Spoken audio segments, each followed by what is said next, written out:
안녕하십니까. 뉴스와입니다. 오늘은 또다시 탄핵을 외치며 국민을 속이려 드는 국민의힘 장동혁 대표의 정치적 광기에 대해 이야기하겠습니다. 1. 윤석열 내란엔 침묵, 이재명엔 광기. 윤석열이 헌정을 유린하고 계엄령으로 국민을 겁박했을 때 장동혁은 어디 있었습니까? 그때는 침묵했습니다. 헌법이 무너지고 민주주의가 총구 앞에 섰는데도 그는 아무 말도 하지 않았습니다. 그런데 이제 와서 국가를 정상화하고 민생 외교 경제를 바로잡고 있는 이재명 대통령에게 탄핵이라는 말을 꺼냅니다. 이건 단순한 야당의 비판이 아닙니다. 국민의힘은 지금 윤석열의 내란을 덮기 위한 정치적 도주극을 벌이고 있습니다. 기승전 탄핵, 그들의 유일한 대사는 자기 죄를 남에게 덮어씌우는 구시대적 정치입니다. 이 장동혁의 정치쇼, 검찰 항명과 연결된 내란 프레임. 지금 검찰은 항명 사태를 일으키고 있습니다. 대장동 사건 항소 포기 하나로 검사장과 지청장이 집단 성명을 내고 조직적으로 반발합니다. 그때 국민의힘은 어떻게 반응했습니까? 잘했다, 항명해라, 정권을 흔들어라. 그 말의 끝이 바로 탄핵입니다. 검찰의 반란을 정치적으로 이용하고 국민의힘은 그 불을 부채질하며 내란의 명분을 쌓습니다. 이건 명백히 헌법 질서에 대한 도전입니다. 장동혁의 말은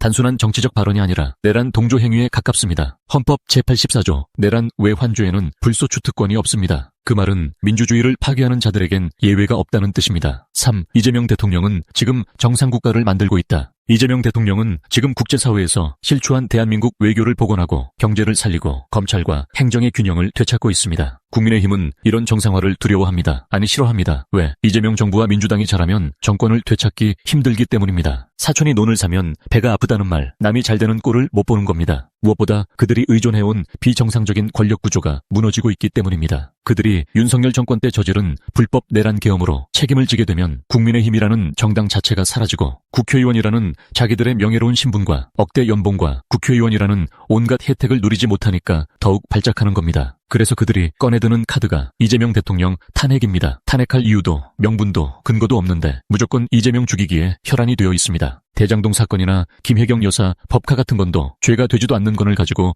물어뜯고 공격합니다. 북한을 자극해서 전쟁을 일으키고 그걸 빌미삼아 불법 계엄령 선포로 야당 민주당 정적들을 제거하려 했습니다. 윤석열 김건희의 온갖 비리를 덮고 장기 집권하며 나라를 완전히 망가뜨린 윤석열 정부와 한통속이 되어 지원했습니다. 그런 자신들의 불법과 온갖 악한 죄들을 반성하고 책임지는 것이 아니라 국민들의 시선을 자꾸 엉뚱한 쪽으로 유도하는 것입니다. 정치로 안 되니 혼란으로 몰아가겠다는 겁니다. 검찰은 또 어떻습니까? 정치 검사들의 조직적인 이재명 죽이기, 수사권과 기소권이라는 양날의 칼을 가지고 망나니처럼 칼춤을 추고 있습니다. 그 칼로 선량한 국민들과 민주당 의원들과 비판적인 언론을 입틀막하고 자기들은 정의롭다고 큰소리치고 마약 수사나 룸살롱 성접대 같은 거는 덮어버리고 무혐의 처리합니다. 왜곡된 법 적용을 통해 자신들이 마치 의인인 양, 정의로운 검사인 양 행세하면서 국민들을 기만하고 대한민국 사법체계를 혼란스럽게 한 주범들입니다. 이런 범죄 검사들에 대해서 심판하고 법을 제대로 지키도록 개혁하겠다는 것에 대해서 집단적으로 반발합니다. 윤석열과 김건희가 온갖 비리와 불법을 저지를 때는 항명도 없고 문제제기도 없고 연판장도 안 돌렸는데 이재명 대통령과 민주당이 검찰을 개혁하려 하자 조폭들처럼 집단적으로 발작하며 발악을 하고 있는 것입니다. 이제 이런 작태는 시대가 달라졌고 국민들의 눈높이가 높아졌기 때문에 더 이상 통하지 않습니다. 조중동 같은 기성 대형 언론사들이 진실을 보도하기보다 이재명 대통령과 민주당만 비판하는 무지성 기사를 계속 양산하지만 유튜브 등 뉴미디어를 통해서 진실이 무엇인지 기성 언론들이 왜 왜곡된 기사인지 낱낱이 밝혀지고 있습니다. 기존 언론은 윤석열과 김건희의 범죄, 비리 연루 의혹에는 별 문제 없는 듯이 다루고 오직 이재명 대통령과 민주당, 조국혁신당 등 민주 세력에 대해서는 미세먼지 하나만 나와도 호들갑을 털며 큰 문제인 양 떠들어대면서 여론을 조작하고 있다는 것을 이제는 국민들이 다 간파하고 있습니다. 깨어있는 민주시민들과 국민들은 이런 거짓 언론들의 궤변에 속아 넘어가서는 안 됩니다. 4. 국민이 분노해야 할 이유. 국민이 이 사태를 그냥 넘기면 탄핵은 다시